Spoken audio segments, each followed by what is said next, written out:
नमस्कार मित्रांनो, स्वागत आहे आपल्या सर्वांचं मनपूर्वक पुन्हा एकदा आपल्या या युट्यूब चॅनलमध्ये.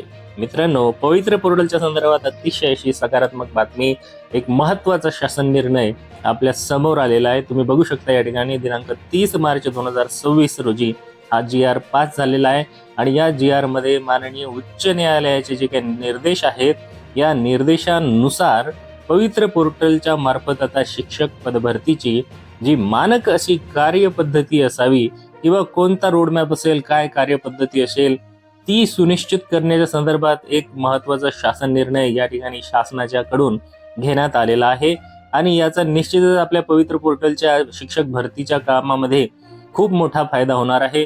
खूप मोठा एक रिलीफ अभियोग्यता धारकांना या ठिकाणी मिळणार आहे. यामध्ये तुम्ही बघू शकता की हा जो GR आहे, हा GR यामध्ये काय सांगितलेलं आहे की दिनांक 22/6/2017 ते आजपर्यंत राज्यामध्ये जेवढे काही खाजगी अनुदानित, अंशतः अनुदानित किंवा विना अनुदानित शाळांमधील शिक्षक आहेत, जे शिक्षक पदावर पवित्र पोर्टल शिवाय झालेल्या नियुक्त्यांचा अहवाल म्हणजे पवित्र पोर्टलला डावलून जे शिक्षकांच्या नियुक्त्या झालेल्या आहेत त्यांचा अहवाल आता शासनाला उपलब्ध करून द्यायचा आहे. त्या उद्देशाने प्रत्येक शिक्षण विभागामध्ये काय केलेलं आहे, आता समिती गठन करण्यासाठी मान्यता प्रदान करण्यात आलेली आहे. बघा मित्रांनो, खूप मोठी गोष्ट झालेली आहे. तुम्ही बघू शकता की दिनांक बघा या ठिकाणी 22/6/2017 पासून आता 2026 आहे. तर इथपर्यंत जे काही राज्यामध्ये ज्या काही खाजगी शिक्षण संस्था आहेत, अनुदानित असतील, अंशतः अनुदानित असतील किंवा विना अनुदानित शाळा असतील, तर इथे जे जे शिक्षकांची भरती करण्यात आलेली आहे, पण पवित्र पोर्टल शिवाय हा शब्द महत्वाचा आहे आणि ही जी माहिती आहे आता ही शासनाला माहीत करून देण्यासाठी जी शिक्षण विभागाच्या अंतर्गत समिती गठन करत यायची आहे, त्या संदर्भात आता एक मान्यता देण्यात आलेली आहे. त्या संदर्भातचा GR आहे. या ठिकाणी तुम्ही बघू शकता मित्रांनो, बघा इथे पदनाम दिलेले आहे. पदनाम आहे पहिलं विभागीय शिक्षण उपसंचालक. हा, आता विभागीय शिक्षण उपसंचालक हे या समितीचे अध्यक्ष असणार आहेत आणि नंबर 2 दिलेला आहे की संबंधित शिक्षण उपविभागामधील शिक्षण अधिकारी दर्जाहून कमी नसलेल्या दर्जाची अधिकारी यांची 2 संख्या असणार आहे. म्हणजे 2 अधिकारी असणार आहेत की शिक्षण अधिकाऱ्यासारखा दर्जा असलेले, त्यांच्यापेक्षा कमी दर्जा असलेला व्यक्ती या समितीमध्ये नसणार आहेत. हे सदस्य असणार आहेत आणि हे सदस्य निवडण्याचा अधिकार या समितीचे जे काही अध्यक्ष असणार आहेत यांना असणार आहे. आणि हा अध्यक्ष मित्रांनो शिक्षण विभागीय उपसंचालक हे असणार आहे. तर तुम्ही म्हणाल की ही कोणती न्यूज आहे? मित्रांनो बघा, ही अतिशय सकारात्मक न्यूज आहे. यामध्ये काय सांगितलेलं, या GR मधील काही मुख्य गोष्टी आहेत, त्या ठळक गोष्टी आपण या ठिकाणी पाहत आहोत. पहा या ठिकाणी 22 जून 2017 रोजी आणि त्यानंतर नियुक्त झालेले शिक्षक ज्यांचं वेतन हे शालार्थ प्रणालीतून अदा केले जाते, अशा शिक्षकांची जिल्हानिहाय व शाळानिहाय माहिती त्या समित्यांना उपलब्ध करून देण्याची जबाबदारी ही राज्यस्तरीय नोडल अधिकारी म्हणून शिक्षण संचालक माध्यमिक यांची असणार आहे. आता या ठिकाणी शिक्षण संचालक जे निवडले जाणार आहेत, प्रत्येक जिल्हा स्तरावर ही शिक्षकांची जिल्हानिहाय आणि शाळानिहाय माहिती या समितीला उपलब्ध करून देण्याची जबाबदारी नोडल अधिकारी म्हणून शिक्षण संचालक यांना देण्यात आलेली आहे. त्याच्यानंतर पहा 22 जून 2017 रोजी त्यानंतर नियुक्त झालेले शिक्षक ज्यांचे नाव शालार्थ प्रणालीमध्ये समाविष्ट नाहीये. पहा आता शालार्थ प्रणालीमध्ये नाव असणं आवश्यक असते, परंतु ज्यांचं नाव समाविष्ट नाहीये अशा शिक्षकांची माहिती समितीने संबंधित शिक्षण अधिकारी विभागीय शिक्षण उपसंचालक यांच्याकडून उपलब्ध करून घ्यायची आहे आणि शिक्षण अधिकारी विभागीय शिक्षण उपसंचालक यांच्याकडे वैयक्तिक मान्यतेसाठी प्राप्त झालेली प्रलंबित असलेली निकाली निघालेली प्रकरणे विचारात घेण्यात यावी. या संदर्भात मुद्दा 2 दिलेला आहे. मुद्दा क्रमांक 3 बघा या ठिकाणी काय मित्रांनो, बघा अल्पसंख्याक शैक्षणिक संस्था अनुकंपा नियुक्ती विना अनुदानित वरून अनुदानित कडे बदली, कनिष्ठ महाविद्यालयातील अर्धवेळ पदावरून पूर्णवेळ पदावर उन्नयन या मार्गाने पवित्र पोर्टल शिवाय नियुक्ती होऊ शकते. सबब अशा शिक्षकांची माहिती अहवालात समाविष्ट करण्यात येऊ नये. म्हणजे जे लिगल आहे त्यांची माहिती या अहवालामध्ये नाही टाकली तरी चालते, अशा संदर्भात आहे. ज्याप्रमाणे त्याचप्रमाणे काही प्रकरणामध्ये माननीय उच्च न्यायालयाने जे काही पवित्र पोर्टल शिवाय झालेल्या नियुक्त्यांना मान्यता देण्यासाठी आदेश दिलेले आहेत, तर अशा देखील शिक्षकांची माहिती या अहवालामध्ये समाविष्ट करण्याची गरज नाही, असं देखील या ठिकाणी सांगितलेलं आहे. 5. उपरोक्त समित्यांनी पवित्र पोर्टल शिवाय नियुक्त झालेल्या शिक्षकांची जिल्हानिहाय व संस्था शाळानिहाय माहिती शासनास सादर करावी. म्हणजे थोडक्यात सांगायचं तर पवित्र पोर्टलला बाजूला ठेवून जी शिक्षक भरती झाली असेल त्यांची माहिती गोळा करणे आणि ती माहिती या समित्यांना पाठवण्याची जबाबदारी ही या ठिकाणी निश्चित केलेली आहे. समित्यांचे गठन, ते शासन अहवाल सादर करणे, या संपूर्ण प्रक्रियेसाठी 15/5/2026 पर्यंतचा कालावधी निश्चित करण्यात येत आहे. पाहता 15 मे 2026च्या अगोदर पर्यंतच हे सगळं क्लिअर झालेलं असलं पाहिजे, असा स्पष्ट आदेश या GR मध्ये देण्यात आलेला आहे.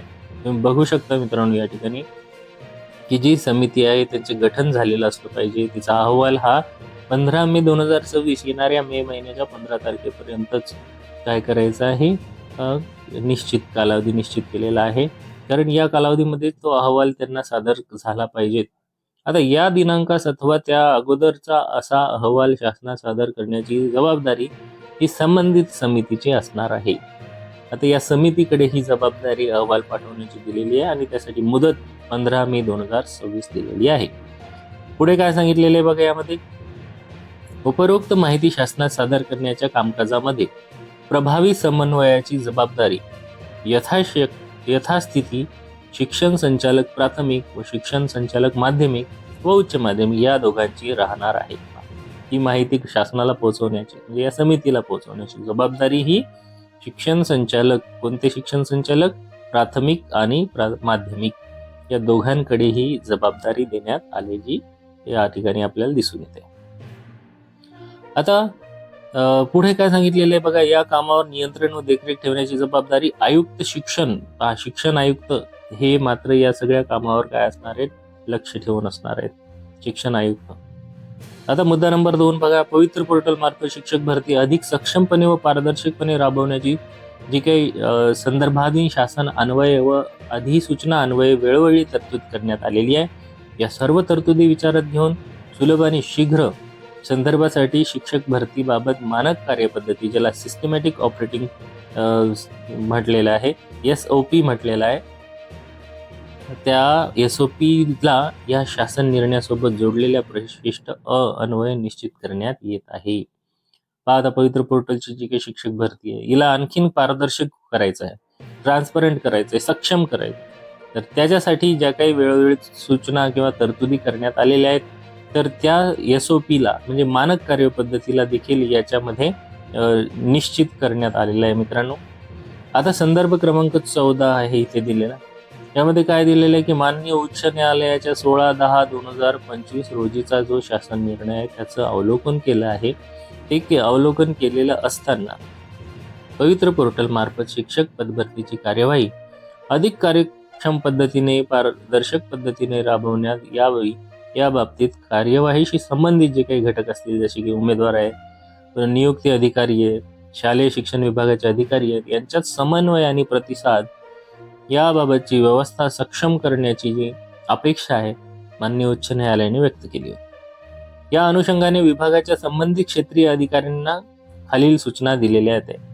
पहा, आता हे जे काही अपॉइंटमेंटच्या संदर्भात कार्यवाही होत असते ना, त्यावेळेस हे जे उमेदवार असेल, त्याच्यानंतर जो अधिकारी असतो, शिक्षण विभाग आहेत, यांच्यामध्ये कोऑर्डिनेशन व्यवस्थित झालं पाहिजे असं माननीय उच्च न्यायालय यांनी स्पष्ट केलेलं. मग हे कोऑर्डिनेशन व्यवस्थित व्हावं याच्यासाठी त्यांना सूचना दिलेल्या आहेत आणि या सूचना स्ट्रिक्टली त्यांना फॉलो देखील करायच्या आहेत. तुम्ही या ठिकाणी वाचून घेऊ शकता मित्रांनो किंवा काय काय सूचना आहेत. जसं की कार्यक्षेत्रातील ज्या सर्व शैक्षणिक संस्था आहेत त्यांना लॉग इन ID उपलब्ध करून देण्यात आलेला आहे का याची सगळ्यांनी खात्री करून घ्यायची आहे. शिक्षक अभियोग्यता आणि बुद्धिमत्ता चाचणीची घोषणा झाल्यानंतर सर्व शैक्षणिक संस्था ज्या असतात त्यांनी बिंदू नामावली अद्ययावत केली आहे व संच मान्यतेनुसार रिक्त जागांची संख्या निश्चित केली आहे याची देखील संबंधित अधिकाऱ्यांनी खात्री करायची. या सूचना त्या अधिकाऱ्यांना दिलेल्या आहेत मित्रांनो. म्हणजे ही एक मानक पद्धती या ठिकाणी निश्चित करण्यात आलेली आहे. याच्यामध्ये हे जे मुद्दे आहेत हे तुम्ही या ठिकाणी वाचून घेऊ शकता, अतिशय शांतपणे तुम्ही वाचून घेऊ शकता. आता उदाहरणार्थ आपण त्याला जाऊया स्टेप बाय स्टेप. पुढे देखील याच्यामध्ये एक माहिती आहे मित्रांनो, थोडीच माहिती राहिलेली आहे आणि याला जोडूनच या ठिकाणी तुम्ही बघू शकता, पवित्र पोर्टल मानक कार्यपद्धती विविध घटकांचा यामध्ये सहभाग करण्यात आलेला आहे. आता हे यामध्ये बघा, हे व्यवस्थित अशी सिस्टमॅटिक है ना रचना या ठिकाणी करण्यात आलेली आहे. या ठिकाणी तुम्ही बघू शकता की टेट परीक्षेसाठी जे काही प्रविष्ट झालेले उमेदवाराच्या स्तरावर कार्यवाही आहे. पवित्र पोर्टलवर विहित मुदतीमध्ये नोंदणी आणि स्वप्रमाणपत्र करणे, म्हणजे टाइम लिमिट त्या ठिकाणी जाहीर करायची आहे. जाहिरातीचे अवलोकन करून योग्य प्राधान्यक्रम जनरेट करून घ्यायचे आहेत आणि विहित केलेल्या मर्यादेतच प्राधान्यक्रम लॉक करायचा आहे. जसे की सध्याची आता मर्यादा 50 दिलेली आहे, ही होऊ शकते येत्या काही दिवसांमध्ये वाढू शकते.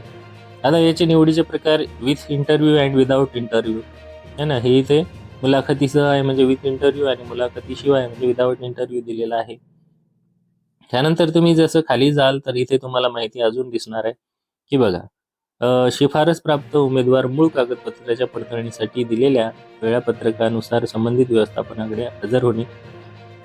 आणि इथे दिलेलं आहे पात्र ठरलेले जे उमेदवार नियुक्ती आदेशानुसार विविध मुदतीमध्ये पदस्थापना दिलेल्या शाळेत रुजू होणे आणि रुजू उमेदवारांनी शालार्थ प्रणालीतून वेतन प्राप्त होण्यासाठी आवश्यक ती माहिती संबंधित मुख्याध्यापकाकडे करणे. ही एक सिस्टीम आहे मित्रांनो.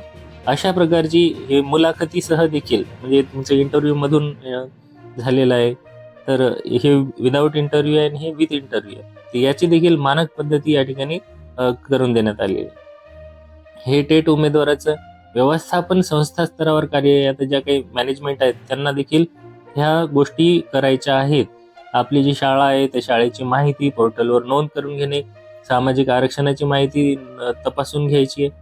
ही माहिती योग्य असली तर काय, ते वर्ग, त्यांचा गट, विषय या सगळ्या नोंदी त्यांच्या सक्षम अधिकाऱ्याकडून तपासून घ्यायच्या आहे. आणि ही पूर्तता झाली की पवित्र पोर्टलवर जाहिरात प्रसिद्ध करायची आहे. मग जाहिरात प्रसिद्ध झाल्याच्या नंतर हे बघा, मुलाखतीशिवाय प्रकार सांगितलेला.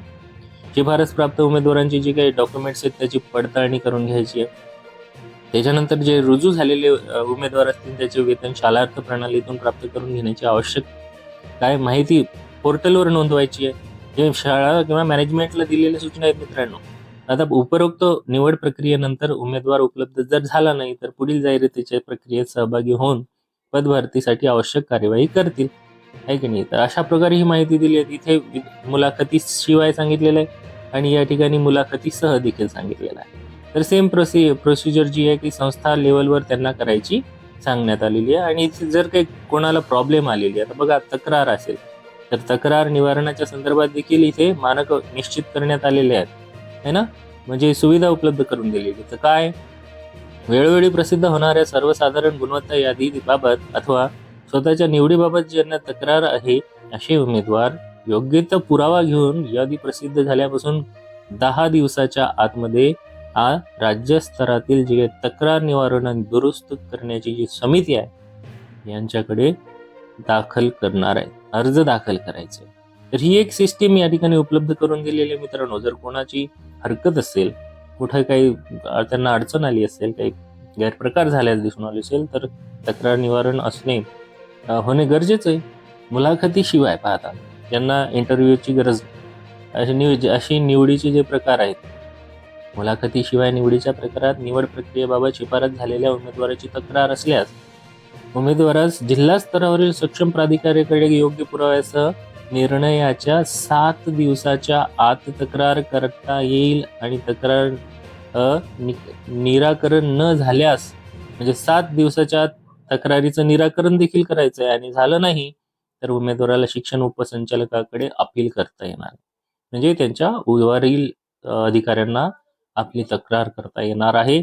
शिक्षण उपसंचालकांनी 7 कार्यालयीन दिवसात याबाबत निर्णय घ्यायचा आहे आणि उपसंचालकांचा निर्णय या संदर्भात फायनल राहणार आहे. शिक्षण उपसंचालक हे ना याची काय तक्रार निवारण करणार.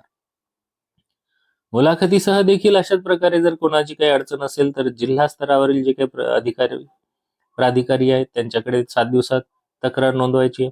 तिथे जर 7 दिवसात तक्रारीचं निवारण झालं नाही तर शिक्षण उपसंचालकांकडे अपील करता येईल आणि ते 7 दिवसाच्या आत त्यावर निर्णय देतील. पहा, अशा प्रकारची एक सिस्टमॅटिक मानक पद्धती इथे निर्माण करण्यात आलेली आहे. जिल्हास्तर, विभागस्तर, राज्यस्तर सादर करायचे तक्रार अर्ज विहित मुदतीनंतर प्राप्त झाल्याचा विचार केला जाणार नाही.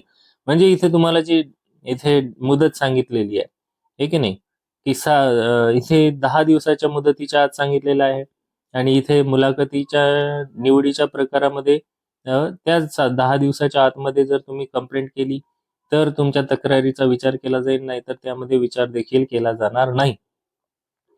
अशा प्रकारची पवित्र पोर्टलची मानक कार्यपद्धती ज्यामध्ये विविध घटकांचा सहभाग आहे हे या ठिकाणी तुम्ही फ्लोचार्ट मध्ये पाहू शकता. हा जो जी आर आहे, तुम्हाला जी आर जर बघायचा असेल तर डिस्क्रिप्शन मध्ये मी टेलिग्राम चॅनलची लिंक देतो मित्रांनो. त्या ठिकाणी तुम्ही जाऊन टेलिग्रामला जॉईन करा. असे सगळे महत्त्वपूर्ण जी आर त्या ठिकाणी तुम्हाला वाचायला भेटणार आहेत आणि शिक्षक भरती पवित्र पोर्टलच्या संदर्भातील ज्या काही इम्पॉर्टंट अपडेट्स आहेत त्या देखील तुम्हाला या ठिकाणी पाहायला मिळणार आहेत. सर्व इम्पॉर्टंट व्हिडिओज तुम्हाला त्या ठिकाणीच मिळणार आहेत. जर तुम्हाला हा व्हिडिओ आवडला असेल तर मित्रांनो नक्की लाईक करा. तुमच्या एका लाईकमुळे मला असेच नवनवीन व्हिडिओज आणि माहिती तुमच्यापर्यंत पोहोचवण्यास प्रेरणा मिळते. पुन्हा भेटूया नवीन व्हिडिओमध्ये. व्हिडिओ शेवटपर्यंत बघितल्याबद्दल आपले खूप खूप धन्यवाद.